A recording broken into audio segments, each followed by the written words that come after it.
श्रोतेहो नमस्कार. आकाशवाणी पुणे प्रादेशिक वृत्त विभाग सादर करीत आहे साप्ताहिक घडामोडींचा आढावा घेणारा कार्यक्रम वार्ताचित्र.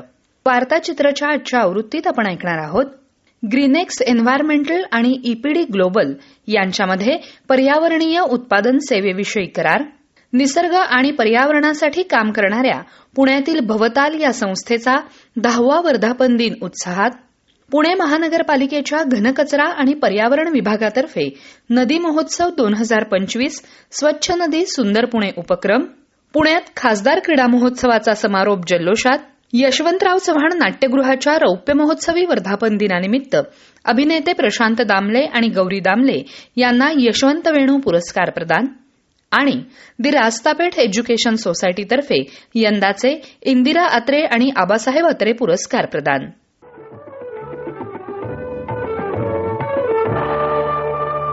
ग्रीनेक्स एन्व्हायरमेंटल आणि ईपीडी ग्लोबल यांच्यामध्ये पर्यावरणीय उत्पादन घोषणेची सेवा उपलब्ध करून देण्यासाठी नुकताच आंतरराष्ट्रीय स्तरावरील धोरणात्मक करार करण्यात आला. ईपीडी ग्लोबलचे मुख्य कार्यकारी अधिकारी हॅकॉन हौआन आणि ग्रीनेक्सचे सागर अहिवळे आणि आरती भोसले अहिवळे यांनी या करारावर स्वाक्षऱ्या केल्या. भारतीय उद्योग समूहांनी तयार केलेल्या उत्पादनांच्या पर्यावरणीय परिणामांचं विश्लेषण ईपीडी ग्लोबल मार्फत अधिकृतपणे ग्रीनेक्स एन्व्हायरमेंटल करणार आहे. त्यासंबंधित उत्पादनाचा ईपीडी दस्तऐवज त्या उत्पादनावर तसंच उत्पादकाच्या संकेतस्थळावर ग्राहकांसाठी उपलब्ध असणार आहे. शाश्वत विकास, पर्यावरणाचं संवर्धन, कार्बन उत्सर्जनावर नियंत्रण मिळवण्यासह 2070 पर्यंत भारतानं ठेवलेलं नेट झिरोचं उद्दिष्ट गाठण्यासाठी प्रयत्नशील आहोत, असं ग्रीन सोल्युशन ग्रुप ऑफ इंडस्ट्रीजच्या व्यवस्थापकीय संचालक आरती भोसले अहिवळे यांनी सांगितलं. त्या म्हणाल्या, ईपीडी म्हणजे काय तर एन्व्हायरमेंटल प्रोडक्ट डिक्लेरेशन. तुमचं कुठलंही प्रोडक्ट जे असेल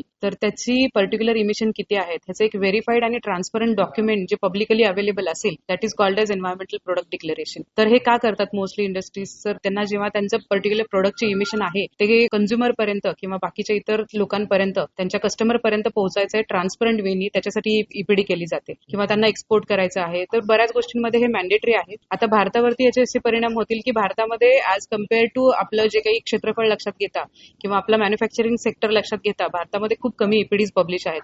तर त्याच्या मागच्या बरेच कारण म्हणू शकतो की आपण की एकतर अनअवेअरनेस किंवा त्याचं कॉस्ट इफेक्टिव्हनेस असेल.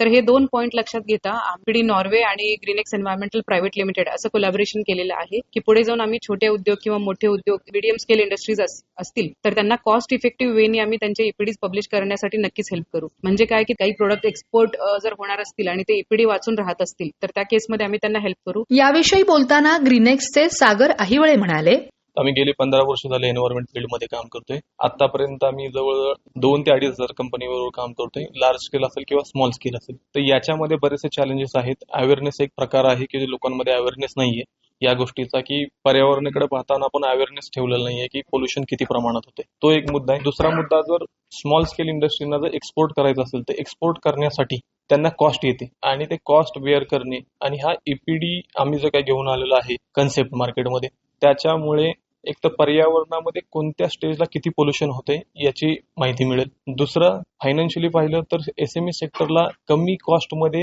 ईपीडी पब्लिश होतील आणि मार्केट जगामध्ये ज्या बाहेरच्या कंपन्या, कारण हे जगभर प्रसिद्ध होत असतं आणि बाहेरच्या कंपन्यांना जर आपला सप्लायर पाहिजे ज्याच्याकडे ईपीडी आहे आणि त्याचं इमिशन फॅक्टर कमी आहे तर त्या कंपनी त्यांना अप्रोच करून आपल्या एसएमई सेक्टरला त्याचा जास्त बेनिफिट होऊ शकतो.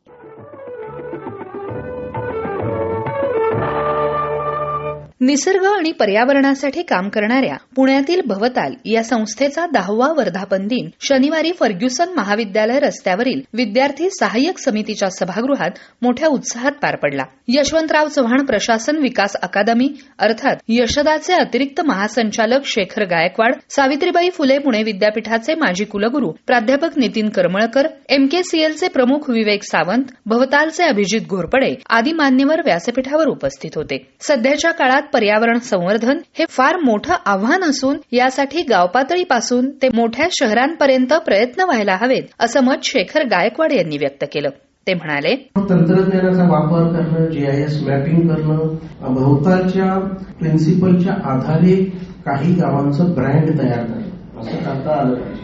म्हणजे महाराष्ट्रातल्या सर्व विहिरी, सगळ्या गुहा, ह्या सगळ्यांचं आपण सिरीज पब्लिश करायला पाहिजे, फोटोसह, माहितीसह. QR कोड घेतला. आता नवं जनरेशन एवढं हुशार आहे, ते बिचारे QR कोड काढले की बघतात की आपल्याकडे सगळ्यात जुनी विहीर आहे, आणि मग आपल्या लक्षात येईल की जगातल्या जवळजवळ 99% देशांकडे 200 वर्षापूर्वीचं दाखवायला काहीच नाही, आणि आमच्याकडे 5000 वर्षापूर्वीच्या वस्तू आपल्याकडे अजून आहेत, आणि तरी आपण त्याचं ब्रँडिंग करू शकलो नाही. कारण आपण, तुम्ही म्हटलं तेच आहे, नव्या भाषेच्या, नव्या जनरेशनच्या भाषेत आपण कम्युनिकेट केलं नाही. हेच त्याचं उत्तर आहे. पर्यावरण संवर्धन हा विषय प्राथमिक शाळेपासून मुलांना शिकवण्याची गरज असून याबाबत नवनवीन प्रयोग व्हायला हवेत, असं मत नितीन करमळकर यांनी व्यक्त केलं. ते म्हणाले, परदेशामध्ये जिओ टुरिझम म्हणून एक प्रकार असतो, आणि खूप त्याच्याकडे दाखवण्यासारखं काही नसतं, पण त्याला इतकं लावलं जेव्हा हे केलेलं असतं की लोकांना काहीतरी भारी वाटून जातं. आपल्या आजूबाजूला इतक्या अनेक गोष्टी असतात, पण आपण कधीच त्याच्यामध्ये पाहिलेलं नाही. म्हणजे त्याच्यामध्ये संवेदना आली, पण ती विकण्याची वृत्ती आली. त्याचं सौंदर्य जे आहे ते तसंच तिथे ठेवावं, रिटेन करावं, हा प्रकार झाला नाही. आणि कंटेंट क्रिएशन जो प्रकार आहे, आणि कारण पैसे जे मिळवायचे असतात, आज मी म्हटलं ना की अनेक विविध गोष्टी, सगळं मल्टीडिसिप्लिनरी एज्युकेशन करायचंय, पण देण्यासारखं लोकांकडे काहीच नाही. म्हणजे शिक्षकांना सुद्धा गोंधळून गेलेले.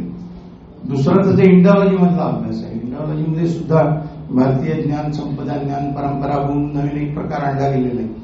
पण इथे शिक्षकाला मुळात माहित नाही की आपलं ज्ञान काय होतं, भारतीय ज्ञान, तुम्ही विद्यार्थ्यांना काय देणार.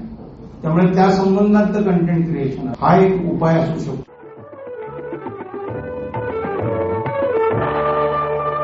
पुणे महानगरपालिकेच्या घनकचरा आणि पर्यावरण विभागातर्फे नदी महोत्सव 2025 स्वच्छ नदी सुंदर पुणे या उपक्रमाअंतर्गत नुकतीच शहरातील नद्यांवर स्वच्छता मोहीम राबवण्यात आली. या मोहिमेत विविध महाविद्यालयं, नागरिक स्वयंसेवी संस्था, कॉर्पोरेट कंपन्या आणि महापालिकेच्या विविध विभागांनी सहभाग नोंदवला. मोहिमेतून 11 टनापेक्षा अधिक कचरा गोळा करण्यात आला. नदी संवर्धनाविषयी जनजागृती, पर्यावरण प्रदर्शन आणि विविध उपक्रमही यावेळी राबवण्यात आले. नदी स्वच्छता हा केवळ एक उपक्रम नाही, तर पुणेकर नागरिकांसाठी महापालिकेच्या माध्यमातून तयार झालेलं स्वच्छतेचं व्यासपीठ आहे, असं पुणे महापालिका आयुक्त नवल किशोर राम यांनी म्हटलं आहे.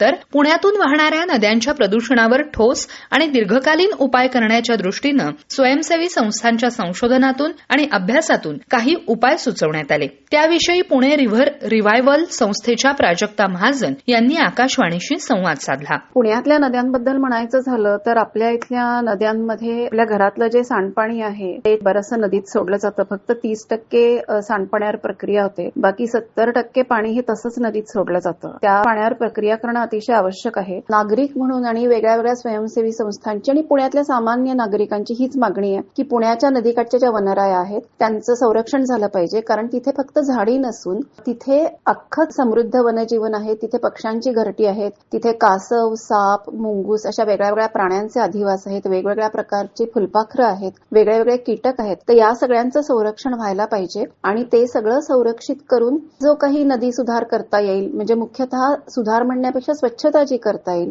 नदीच्या पाण्यातलं प्रदूषण कमी करणे आणि काठावरती स्वच्छता राखणे, एवढीच नागरिकांची मागणी आहे.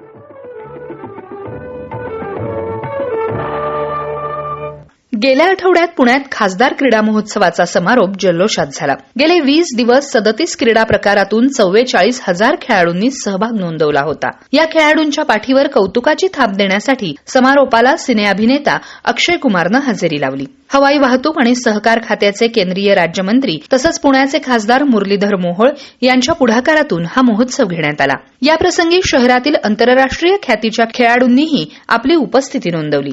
तसंच 15 क्रीडा संघटनांच्या पदाधिकाऱ्यांचा, निवृत्त खेळाडूंचा याप्रसंगी सत्कार करण्यात आला. या क्रीडा महोत्सवामागील भूमिका स्पष्ट करताना केंद्रीय राज्यमंत्री मुरलीधर मोहोळ म्हणाले की भविष्याच्या दृष्टीनं या पुण्याचं नाव पुढच्या काळामध्ये अधिक मोठं करण्याच्या दृष्टीनं या क्रीडा क्षेत्रात आज एक संधी प्राप्त करून देण्याचा आमचा हा प्रयत्न होता. पुढच्या काळात ही स्पर्धा ही दरवर्षी होणार आहे. त्याच्यात अधिकपणे सुसूत्रता आणण्याचं काम आपण करू. अधिक चांगल्या प्रकारे, अधिक जास्त संख्येने खेळाडू याच्यात कसे सहभागी होतील, अधिक खेळ प्रकार कसे सहभागी होतील याचा विचार पुढच्या काळात करू. सिने अभिनेता अक्षय कुमार यांनी आपल्या खुमासदार शैलीत उपस्थितांशी संवाद साधत खेळाचं महत्व विशद केलं. मैं आपको बताता हूँ, अच्छी सेहत सबसे ज्यादा जरूरी है. मुझे इतने सारे बच्चे देखकर बहुत अच्छा लगा. कि सबको स्पोर्ट्स में इंटरेस्ट है, लेकिन और बहुत सारे बच्चे हैं जो नहीं चाहते कि वो स्पोर्ट्स में रहें, वो अपना वीडियो गेम खेलते हैं। मैं उनसे भी कहना चाहूंगा that they should also come and participate. Is time तो 44,000 एंड दिस हैपेंस एवरी ईयर, और नेक्स्ट टाइम मैं इनको कहना चाहता हूं कम से कम 1 लाख लोग तो आए। And we have to show that Pune is fit. खेळाडूंना प्रोत्साहन मिळण्यासाठी अशा प्रकारच्या स्पर्धा होणं आवश्यक असल्याचं माजी ऑलिम्पियन नेमबाजपटू अंजली भागवत यांनी सांगितलं. त्या म्हणाल्या, तुम्ही खूप भाग्यवान आहात. आमच्या वेळी फक्त एक नॅशनल असायची, नॅशनलमध्ये 1, 2, 3 आलं की आम्ही इंटरनॅशनलला जायचो, पण आम्हाला एक्सपिरियन्स कमी असायचा, म्हणून आम्हाला मेडल्स जिंकायला खूप वेळ लागला. ते एक्सपिरियन्स जाऊन आम्ही घेतला. पण आता तुम्हाला एवढ्याशा प्लॅटफॉर्मवर या स्पर्धा उपलब्ध आहेत. अगदी डोमेस्टिक असे ना, नॅशनल असे ना, स्पर्धा ही खेळाडूसाठी स्पर्धाच असते आणि तिथेच आपण आपलं माइंडसेट, आपलं टेम्परामेंट बिल्डअप करू शकतो. आणि ही आपली सुरुवात आपल्या ऑलिम्पिक पोडियमची असते. ही दर 4 वर्षांनी नाही, दरवर्षी, दर दिवशी जेव्हा तुम्ही तयारी कराल तर तुम्ही ती स्वप्न बघण्याचा हक्क तुम्हाला मिळतो.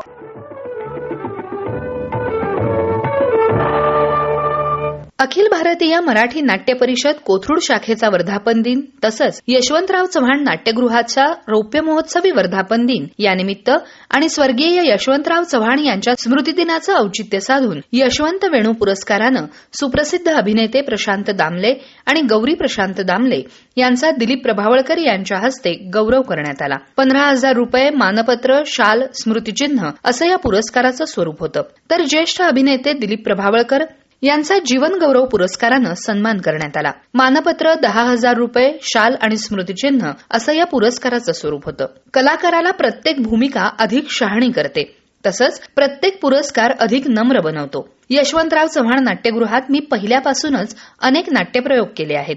इथं प्रत्येक प्रयोग रंगलेला आहे. ही या वास्तूचीच किमया आहे, अशा भावना ज्येष्ठ अभिनेते दिलीप प्रभावळकर यांनी जीवन गौरव पुरस्कारानंतर व्यक्त केल्या. तर प्रशांत आणि गौरी दामले यांना यशवंत वेणू पुरस्कारानं सन्मानित करताना मला अतिशय आनंद आणि समाधान वाटत आहे. आजच्या मालिकांच्या हल्ल्यातील भाऊगर्दीत रंगभूमीचं निशाण टिकवणारा सेनापती म्हणजे प्रशांत दामले होय. त्याचा रंगभूमीवरील वावर अतिशय चैतन्यमय आणि ऊर्जापूर्ण असतो. त्याची रंगभूमीवरील निष्ठा आणि स्वतःच्या कामात आनंद घेणं हे इतरांसाठी मार्गदर्शक आहे, अशा शब्दात दामले दाम्पत्याचा प्रभावळकर यांनी गौरव केला. सत्काराला उत्तर देताना प्रशांत दामले म्हणाले की नाट्यक्षेत्राला वाहून घेण्यासाठी मला पत्नी गौरीची खंबीर साथ लाभली. प्रशांत, प्रयोग करू नकोस असं तिनं मला आजपर्यंत कधीही म्हटलं नाही. मला अनेक पुरस्कार प्राप्त झाले आहेत, परंतु पती पत्नीच्या नावानं मला आणि गौरीला मिळालेला हा पहिलाच पुरस्कार आहे. दिलीप प्रभावळकर यांचं व्यक्तिमत्व माझ्यासाठी आदर्श आणि दीपस्तंभासारखं आहे. नाट्यक्षेत्रात वावरताना वातावरण हस्तखेळतं ठेवणं हे मी दिलीप भैयांकडूनच शिकलो आहे.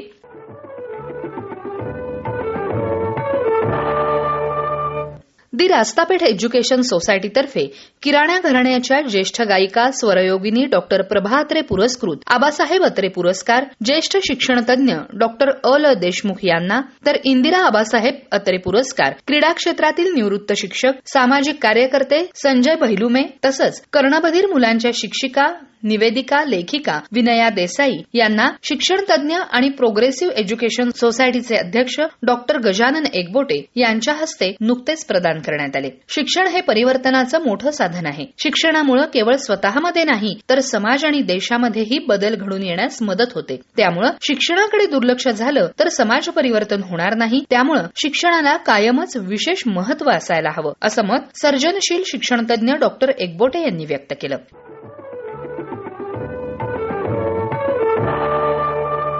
तर श्रोतेहो, हे होतं आजचं वार्ताचित्र. संपादन केलं माधवी कुलकर्णी यांनी, संकलन शिवराज सणस, सीमा चोरडिया आणि मनोज क्षीरसागर, तंत्रसहाय्य आणि निवेदन पूजा दीक्षित. हा कार्यक्रम आकाशवाणी पुणे केंद्राच्या प्रादेशिक वृत्त विभागानं सादर केला. पुन्हा आपली भेट पुढच्या आठवड्यात. नमस्कार.